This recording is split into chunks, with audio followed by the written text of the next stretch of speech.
Assalamualaikum warahmatullahi wabarakatuh. Perkenalkan, nama saya Dimas Andrea dari kelas IT 601 Universitas Hyperasia. Pada kesempatan ini, saya akan melakukan presentasi untuk memenuhi tugas UTS pada mata kuliah Rekayasa Perangkat Lunak. Pada eh, soal kali ini, kita disajikan sebuah studi kasus mengenai sistem peminjaman buku pada perpustakaan. Kita akan melakukan analisa mengenai studi kasus tersebut. Dari studi kasus ini ada sebuah beberapa deskripsi sistem peminjaman buku di suatu perpustakaan. Yang pertama, pada saat pendaftaran, identitas anggota diserahkan ke petugas untuk dicatat dan jika belum terdaftar akan dibuatkan kartu anggota. Kedua, proses peminjaman diawali dengan menyerahkan kode buku pinjaman dan kartu anggota ke petugas administrasi perpustakaan. Ketiga, petugas akan memeriksa buku yang dipinjam. Jika ada, buku pinjaman akan dicatat pada catatan peminjaman buku, kemudian dibuatkan bukti peminjaman buku untuk peminjam. Yang keempat, kartu buku disimpan petugas dan buku beserta bukti peminjaman diterima oleh peminjam. Yang kelima, sistem ini harus dapat menghasilkan laporan peminjaman untuk pimpinan dan daftar pengeluaran buku untuk bagian pengadaan. Dan yang terakhir, buku-buku yang tersedia diperoleh dari bagian pengadaan. Jadi pada studi kasus kali ini untuk analisa yang pertama kita peroleh beberapa entitas yang ada, yakni ada 3 entitas. Yang pertama adalah anggota, kemudian bagian pengadaan, dan pimpinan. Selain itu kita juga dapat melihat ada user requirement. Yang pertama adalah 1.0 yaitu bagian pendaftaran yang isinya adalah 1.1 untuk mencari data anggota, kemudian 1.2 untuk merekam data anggota, dan 1.3 untuk mencetak kartu anggota. Kemudian ada user requirement yang kedua atau 2.0, yakni untuk rekam data buku. Kemudian 3.0, cari dan tampilkan status buku. Kemudian yang 4.0 yakni peminjaman, di antara isinya itu ada 4.1 mengenai rekam peminjaman, kemudian 4.2 cetak bukti peminjaman, dan 4.3 update buku. Serta yang terakhir ada bagian 5.0 yakni pelaporan. Pelaporan ada dua macam di sini ya, ada dua bagian, yakni 5.1 cetak daftar pengeluaran buku, serta 5.2 cetak laporan peminjaman. Selanjutnya. Dari studi kasus di atas, kita dapat diagram konteks ya. Namun ada data-data yang perlu disimpan terlebih dahulu, yakni ada data anggota, data buku, serta data peminjaman. Dari gambar diagram konteks ini ya, ada bisa dilihat ini, sistem peminjaman buku perpustakaan, ada entitas anggota, bagian pengadaan, serta pimpinan, dan ada sistem peminjaman buku. Jika anggota ingin meminjam buku, itu sudah pasti mempunyai ID anggota. Namun jika belum memiliki kartu anggota, maka akan melakukan sistem pendaftaran terlebih dahulu.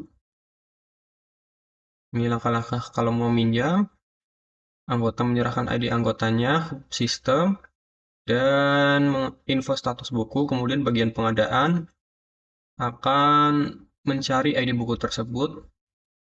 Ketika sudah, dan bukti pinjaman sudah dikasih ke anggota, serta kartu anggota dikembalikan, maka bagian pengadaan akan melakukan daftar pengeluaran buku yang akan direkam di sistem peminjaman buku, dan pimpinan akan mendapatkan laporan penjualan tersebut. Selanjutnya, ini ada gambar DFD level 0 dengan sistem peminjaman buku. Di DFD level 0 ini kita bisa lihat ya alur prosesnya dari anggota, punya ada anggota dan kartu anggota itu jika belum mendaftar akan melalui pendaftaran terlebih dahulu. Ini ada turunannya ya di bagian pendaftaran, akan dijelaskan nanti. Jika anggota sudah punya kartu anggota, ini langsung ke sini. Kemudian 3.0 cari dan tampilkan status buku. Bukunya apakah ada? Jika ada, masuk ke langkah selanjutnya peminjaman. Peminjaman masuk ke langkah berikutnya di DFD level berikutnya ini. Nah, ada, buku itu ada, kemudian lanjut ke peminjaman tadi ya. Peminjaman sudah, lanjut ke pelaporan. Pelaporan lalu laporan peminjaman dikirim ke pimpinan. Di sini bagian pengadaan itu ada ID buku dan rekam data buku ya tersebut. Ada daftar pengeluaran buku itu.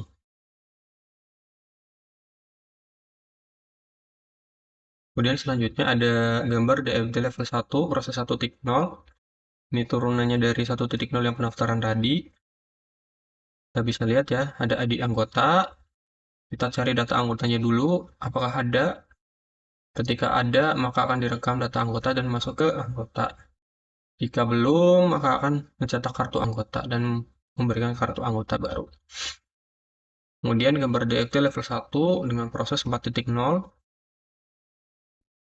Proses 4.0 ini adalah turunan dari peminjaman ya. Bisa kita lihat di sini prosesnya. Data buku apakah ada? Jika ada, maka kita rekam peminjaman dan anggota masuk ke daftar peminjaman ini. Serta peminjam, ini ada ya, lanjut proses peminjam dan cetak di peminjaman dari bukunya itu. Serta dari bagian pengadaan akan melakukan update bukti peminjaman. Kemudian ada gambar DFD level 1 dengan proses 5.0.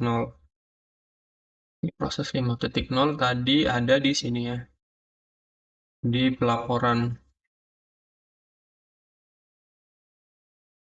Nah, ini laporan peminjaman, masuk ke cetak laporan, laporan peminjaman, dari buku itu masuk ke cetak laporan dan peminjam, masuk juga ke cetak laporan, dan dari buku tersebut maka akan dicetak daftar pengeluaran. Oke. Dari studi kasus di atas, kita juga dapat menyimpulkan data dictionary atau ada kamus datanya ya. Yang pertama ada tabel anggota dengan primary key KD anggota dengan jumlah field 4. Field pertama ada nama kode anggota dengan tipe varchar dengan keterangan berisi kode anggota dari anggota yang terdaftar. Kemudian yang kedua ada nama anggota yang berisi dengan nama anggota dan yang ketiga ada tanggal lahir dengan tipe date, kemudian berisi tanggal lahir anggota. Dan yang terakhir nomor 4 ada tanggal daftar, sama juga tipenya tipe date yang berisi tanggal anggota mendaftar saat itu. Kemudian kamus data yang kedua ada tabel buku dengan primary key kode buku memiliki jumlah field 5, 1, 2, 3, 4, 5.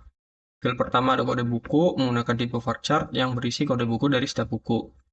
Kemudian field kedua ada judul, tipenya varchar juga yang berisi judul buku.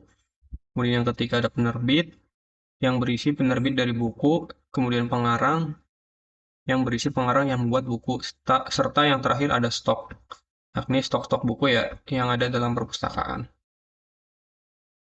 Lanjut ke kamus data yang ketiga atau yang terakhir ini, ada tabel pinjaman dengan primary key, nomor pinjaman, dengan jumlah field 5 ya.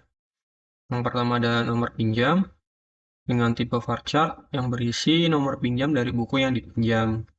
Kemudian ada tanggal pinjaman atau tanggal pinjam, dengan tipe date yang berisi tanggal peminjaman buku dan tanggal kembali juga sama, itu berisi dengan tanggal pengembalian buku tersebut. Kemudian ada kode anggota yang berisi kode anggota dari anggota yang terdaftar. Yang terakhir ada kode buku yang berisi kode buku dari setiap buku yang ada. Kemudian yang terakhir adalah proses sistem peminjaman buku. Ini ada nama proses 2.0 ya, untuk merekam data buku. Inputnya berupa ID buku dan tabel buku, serta akan menghasilkan output baru dari tabel buku tersebut. Deskripsi atau artinya, kita mulai dengan membuka tabel buku, serta melakukan input dengan ID buku. Validasi, apakah valid? Jika ya, tampilkan span. Jika tidak valid, tampilkan pesan tidak valid. Jika benar, maka rekam ke dalam tabel. Dan selesai. Tutup tabel. Kemudian ada proses selanjutnya, ada nama proses 4.1 dengan rekam peminjaman, dengan input kode buku pinjaman, tabel buku, dan tabel anggota, yang akan menghasilkan output tabel pinjaman, dengan arti kita mulai dulu, buka tabel buku, anggota, serta peminjaman. Input kode buku pinjaman, validasi ke tabel buku dan anggota. Apakah itu valid? Jika tidak, tampilkan pesan. Jika tidak, rekam ke tabel peminjaman. Jika sudah, close tabel. Dan proses selanjutnya ada 5.1 dengan cetak laporan peminjaman. Ada inputnya berupa kode buku pinjaman, tabel buku, dan tabel anggota dengan output laporan peminjaman. Deskripsinya di sini kita mulai dulu. Buka tabel buku, anggota, serta peminjaman. Kemudian kita inputkan periode laporannya, saring datanya, peminjaman, will not, peminjaman do. Ya, ini ada cash will ya. Kita baca record peminjaman dulu, cari ke tabel buku.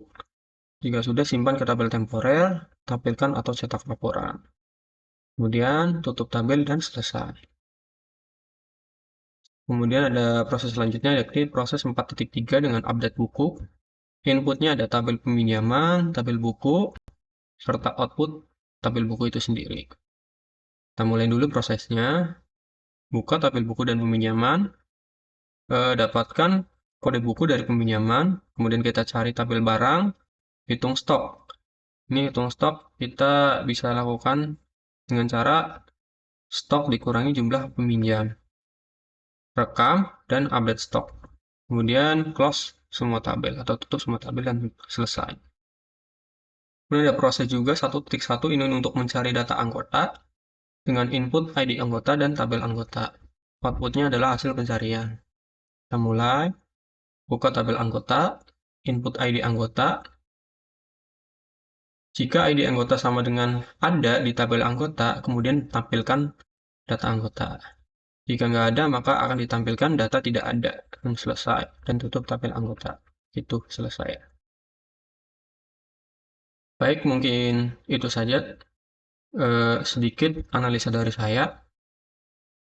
Mohon maaf apabila ada kesalahan ketika dalam menyampaikan, serta ada kekurangan dalam melakukan analisa pada studi kasus untuk UTS kali ini.